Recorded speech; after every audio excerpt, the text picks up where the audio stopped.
है? क्या लगता है आपको? हमारे साथ जो हुआ वो इररिलेवेंट है। हम स्टूडेंट्स के साथ हैं और उनकी आवाज उठा रहे हैं। स्टूडेंट्स के साथ जो हुआ वो आप ही बताइए, सही है कि गलत है? बच्चे हैं सारे, प्रोटेस्ट कर रहे हैं, कोई ऐसे प्रोटेस्ट नहीं है, जेन्युइन इशू है, जेन्युइन प्रॉब्लम है। सारे इस देश के सारे माँ बाप जानते हैं, इस देश के सारे स्टूडेंट्स जानते हैं, इस देश के सारी टीचर्स भी जानती हैं, सब जानते हैं। तो एक जेन्युइन मामला है, जेन्युइन इशू है। उस पे स्टूडेंट सिर्फ अपना अधिकार मांग रहे हैं और कुछ नहीं मांग रहे हैं। वो सिर्फ ये कह रहे हैं हमें अपना अधिकार दो। हमें कब? आप हर एग्जाम को क्या पेपर लीक करा रहे हो? बच्चे इतना संघर्ष करके पढ़ाई करते हैं, अपने लिए एक फ्यूचर देखते हैं, आप उस फ्यूचर को बिगाड़ रहे हो।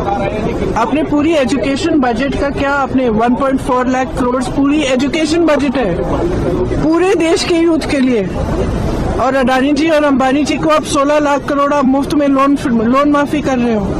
किसानों को कुछ नहीं, गरीबों को कुछ नहीं, स्टूडेंट्स को कुछ नहीं, और ऊपर से स्टूडेंट्स को इतना खर्चना पड़ रहा है, फैमिलीज को इतना खर्चना पड़ रहा है, लोन लेते हैं। सिर्फ नीट के एग्जाम में जो 22 लाख फैमिलीज है उनका खर्चा 1.32 लाख करोड़ है, almost equal to education budget. तो स्टूडेंट्स का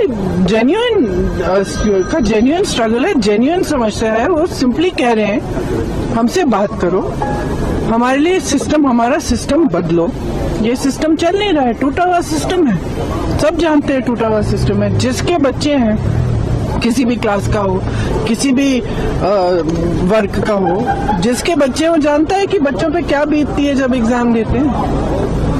और आप सोचिए कि 26, 27, 28 साल के बच्चे बार बार एग्जाम दे रहे हैं, बार बार पेपर लीक हो रहा है, अपनी नियुक्ति का वेट कर रहे हैं, नियुक्तियां नहीं हो रही हैं, तो फ्यूचर तो बर्बाद हो रहा है ना सबका।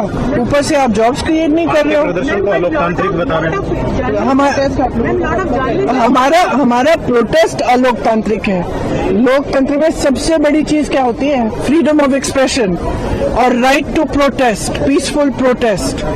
इसमें कुछ अलोकतांत्रिक बात नहीं है। अलोकतांत्रिक ये है जो यहाँ इस सदन में हो रहा है, जो सड़कों पे हो रहा है। सदन में आप चर्चा नहीं करते, एलओपी को बोलने नहीं देते, ऑपोजिशन लीडर्स को बोलने नहीं देते, वो बोलने के लिए उठते हैं, आप चुप कर लेते हो। स्पीकर साहब खुद कह रहे हैं कि मुझे सरकार से पूछना है कि आप लोग डिस्कस कर सकते हो कि नहीं।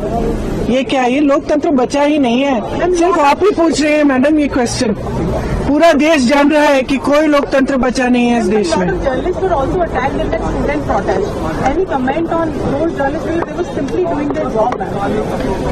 Look, it's very clear.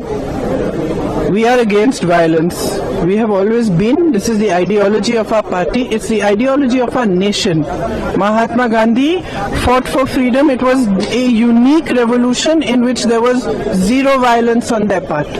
And I have heard the protesters and students and all also saying that they are not going to be violent. So if people have got hurt, police people have got hurt, or journalists have also got hurt along with the students, it's unfortunate. But please be truthful when you present it to the public. Because what we are seeing is that the students are being attacked mercilessly.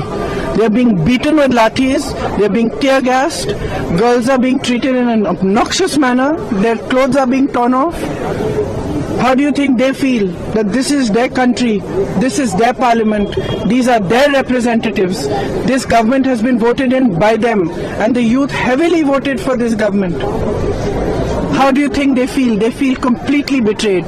And I'm sorry, but I don't care what all you people say and what you put on the media and what you present. Our duty is to stand with them.